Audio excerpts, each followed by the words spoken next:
Together, growing in faith, changing communities.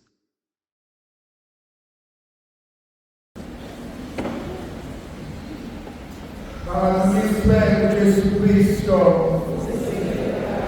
Ngazami ngifisa sibuke Ncwadi Evangeli mayibhalwe Lucas chapter 9 verses 28 kuya ku-36.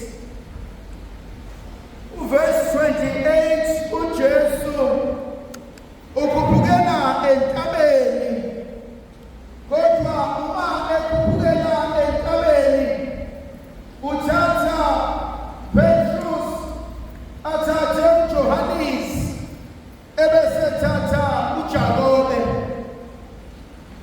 Kunenkonzo engifisa ukuhlala kuyona. Ngifisa uqala le nkonzo mangumntaka Maria ekhuphuke entabeni khona inkonzo ayenza. Kodwa ebese kuba khona abantu abaqaphunayo, abathathayo, athi uzohamba nabo. Ngiyamangala ngoba abafunda nabo bayishumi nambili, they are 12, but it only takes 3. Ebese u9 wonke ewushiye eceleni. Mbuzo wami wokuqala ukuthi uma wena usathatha le ndlela, uma wena usangena kulesi sikhathi sokuhlawula, uma wena usabheka nokulungisa izinto zakho, obani ozohamba nabo endleleni? Obani ozobamema? Obani ozothi sibanibani ngiyadinga ube nempilo, sibanibani ngiyafisa uhambe nami, ngoba khona into ekumele ngiyilungise.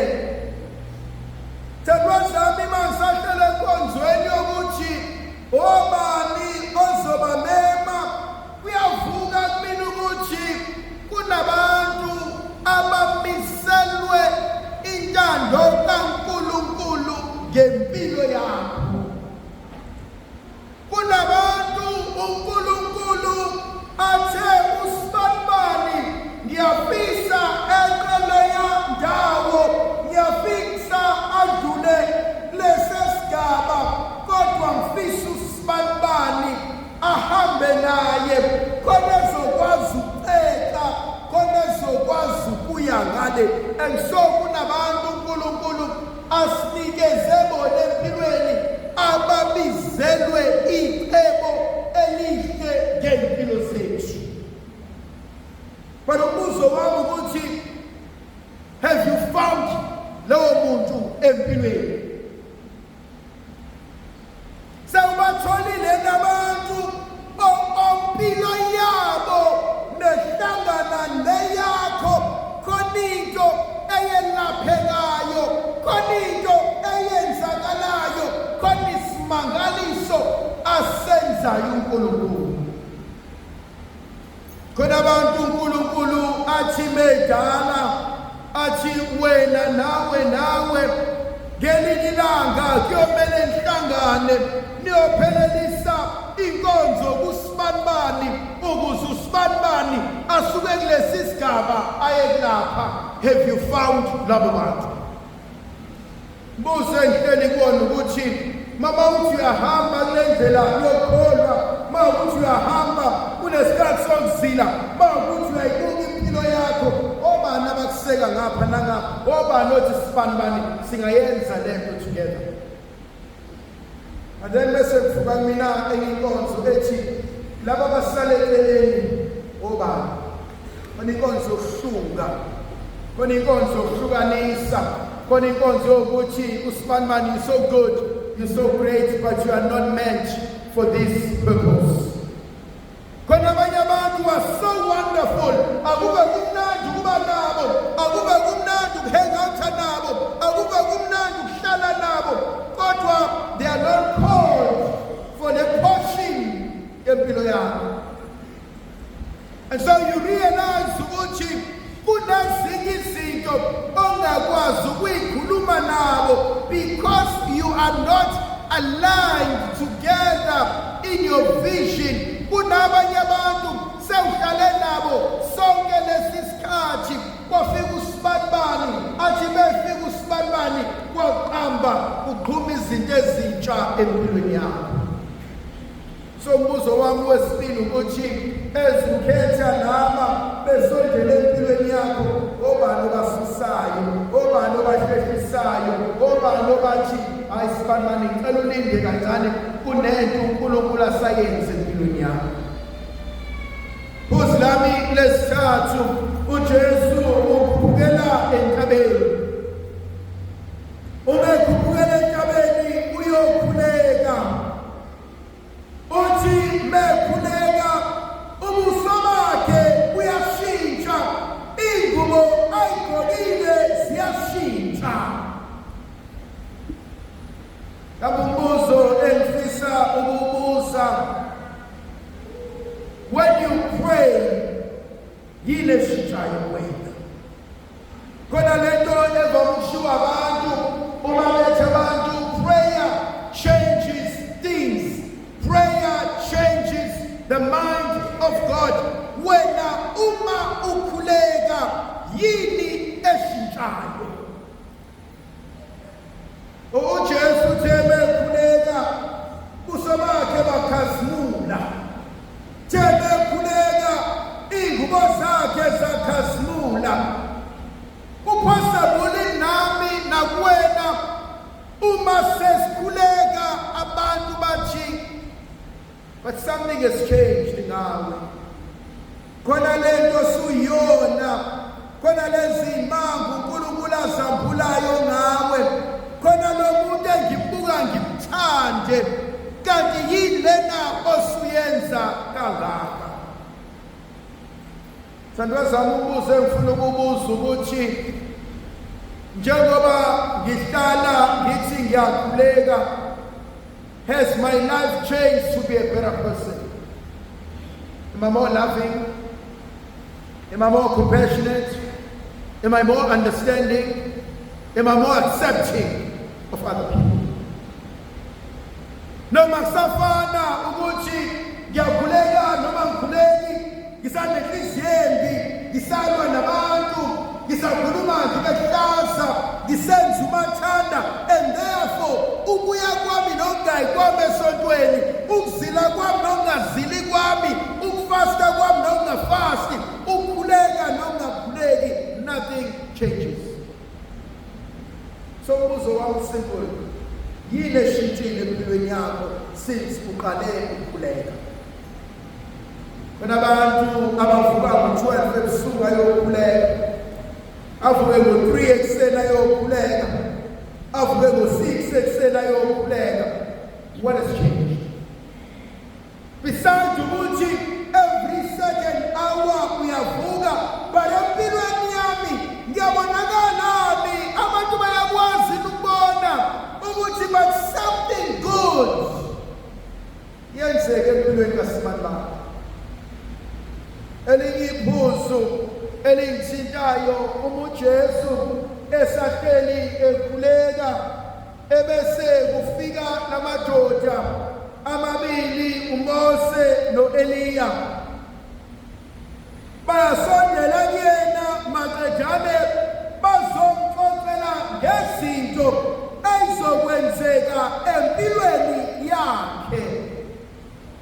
Kuvuka amadoda kwalabafileyo bazomduduza, kufika amadoda kwalabafileyo bazomkhumbuza ukuthi kahle kahle there is your destination. Wena umele ukuba uye eJerusalema uyofa, maqedana abantu baphile. Umbuzo engubuzayo mibili. Eyokuqala ukuthi ubani okwazi ukududuza uma izinto zingasahambi kahle? Ubani umuntu that you will say, but so and so understands me? Ubani umuntu that you will say, so and so gets me? Ubani umuntu that you don't have to pretend muphambi kwakhe umuntu owamukela ubuwena njengoba unjalo. Kuzo wami wesibili ongithintayo babezosiza uJesu to align with this destination. Am I aligned with my destination? Are you in alignment with your destination?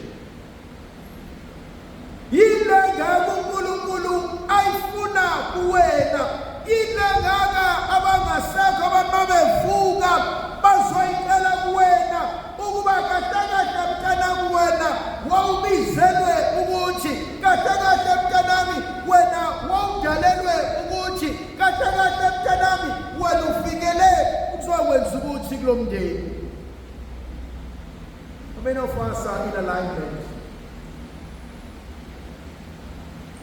Elinye iphuzu elingithintayo kule nkonzo, uma uPetrus ebuka yonke into yenzeka, lithi izwi likaNkulunkulu wathi kuJesu, wathi Nkosi, it is good for us to be here.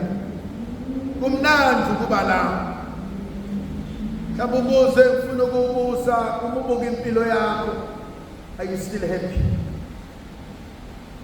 Uma ubuka izinto zenzeka emndenini wakho, uma ubuka izinto zenzeka kubantwana bakho, uma ubona izinto zenzeka emsebenzini, uma ubona izinto zenzeka around you, are you still happy?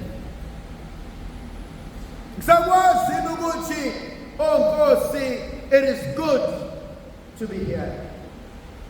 Thandwa zami, uma ngibuka impilo yami, uma ubuka impilo yakho, can you still say, Nkosi, it is still good to be alive? Umuntu ehlala noqobo lwakhe ebheka izinto nokwenzeka kwazo, kumele umuntu ahlala buza ukuthi ngabe kusahamba ngakho yini. Naw into engithintayo, lamadoda afuna ukuhlala phezu kwetaba, lamadoda afuna ukuhlala kulezi zinto ezimnandi.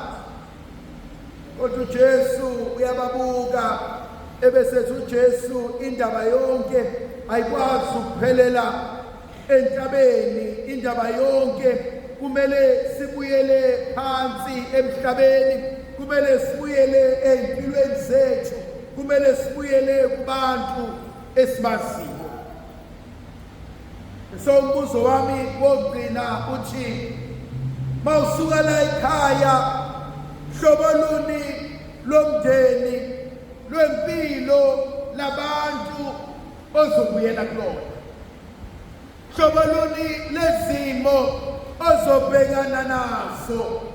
Yimaphi amandla obuwadinga kule nkonzo ukuba mase ubuyela la uvela khona uJehova akulungisele, mase ubuyela la oqhamuka khona uNkulunkulu akulaphele, mase ubuyela la ovela khona uNkulunkulu akulungisele konke? Hlobo lulosizo ofisa uNkulunkulu angenelele ngalo? Hlobo luni lwezinto ofisa uJehova azilungise? Hlobo luni lwesimo ocela uNkulunkulu ahlale phezu kwalo? Hlobo luni lomsindo ocela uJehova awuthulise? Hlobo luni lokulwa othi Jehova sengikhathele? Mawubuyele emumva uye ekhaya, mangcebamani azovuka, thungela kuni ozokuzwa, mabibimani azokunukela, mathumbamani ozokwembulwa wona abantu ophila nabo nohlala nabo. Konje namhlanje mina inkonzo ejulileyo la uNkulunkulu esambulela imfihlakalo yakhe ngenkonzo yomkhuleko. Atho bhala kahle encwadini yesilo sikaJeremiya, athi wena osusindile ezinkembeni athi baleka ungabusama athi angocashe embhoshongweni ngoba uNkulunkulu sekwenzela umusa.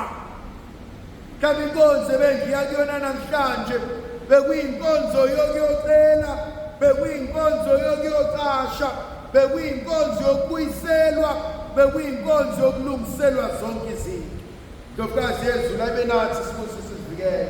Masikhanyisele sinika amandla nomusa nothando lukaNkulunkulu ngegama likayise benendodana nomoya oqebileyo. Amen.